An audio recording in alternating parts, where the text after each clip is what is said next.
பொருளகத்தின் பொன்வணக்கம். பொருளகத்தின் பொன்வணக்கம்.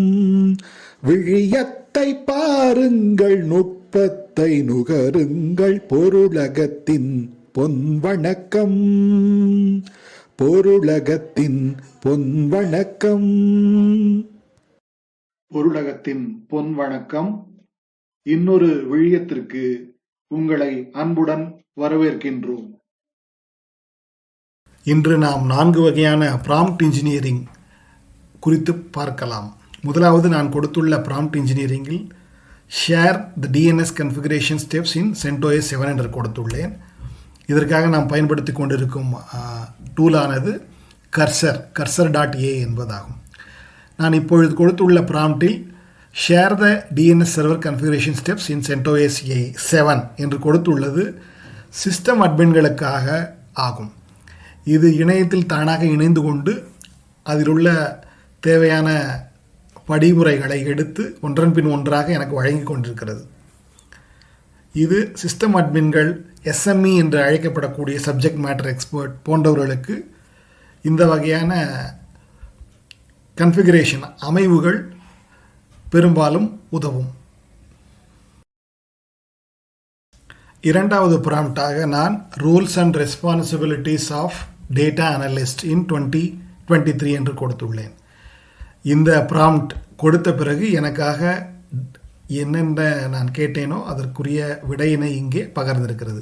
7 வகையான rules and responsibilities, அதாவது data analyst என்பவர் என்ன வகையான வேலை செய்யக்கூடியவர் என்பது குறித்து இதிலே 7 வகையாக நமக்கு குறிப்பிடப்பட்டுள்ளது. அடுத்த ப்ராம்ப்டாக நாம் தட்டச்சு செய்ய இருப்பது Python code for creating a web browser. நாம் பொதுவாக பல்வேறு வகையான இணைய உலாவிகளை உலாவிக் கொண்டிருக்கிறோம். நமக்கான ப்ரௌசரை நாமே தெரிந்தெடுத்துக்கொள்ள பைத்தான் கோட் உதவுகிறது. Python code for creating a web browser என்று கொடுக்கிறேன். இது சிறிது நேரம் எடுத்துக்கொண்டு எனக்கான பைத்தான் கோடை வழங்கி இதில் எனக்கு உதவும்.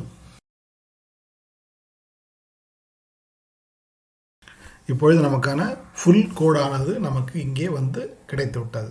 இது நாம் வேண்டிய இடத்தில் நாம் படியெடுத்து ஒட்டி பயன்படுத்தி கொள்ளலாம்.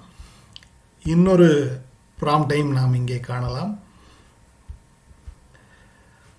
Python code for YouTube downloader. பொதுவாக நாம் யூடியூபில் பார்க்கும் விழியங்களை நமக்கு தேவையான மென்பொருள் கொண்டு நாம் எப்பொழுது தேவையான நாட்களில் நாம் ஒவ்வொன்றாக எடுத்து பார்த்து பதிவிறக்கம் செய்து கொள்வோம்.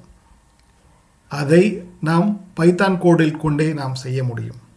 அதற்கான ப்ராம்ப்ட் தான் இது.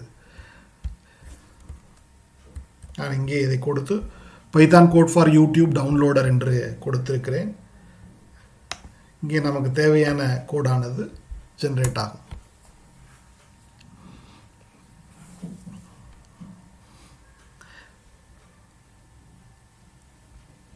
இங்கே நமக்கு எளிமையாக பைத்தான் கோடிலிருந்து எவ்வாறு டவுன்லோட் செய்வது, அதாவது பதிவிறக்கம் செய்ய இணையத்தில் இருக்கும் ஒரு விழியத்தை எவ்வாறு நாம் பதிவிறக்கம் செய்து கொள்வது என்பதை எளிமையாக இந்த பைடியூப் என்கிற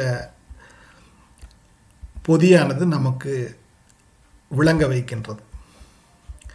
இதற்குரிய அனைத்து குறிமுறைகளையும் நான் கொடுத்த ப்ராம்ப்டுகள் அனைத்தையும் கீழே கொடுக்கப்பட்டுள்ள சுட்டியில் கொடுத்துள்ளேன். நீங்கள் பார்த்து பயனுற வேண்டும். நன்றி. நாடிய சொந்தம் நான் காணும் பந்தம் எங்கும் பேரின்பம். நாளொரு வண்ணம் நாம் காணும் எண்ணம் ஆனந்தம். காற்றினில் எங்கும் என் அன்பு செல்ல ஏங்கும் என்னாலும் ஏக்கம் உள்ளாடும்.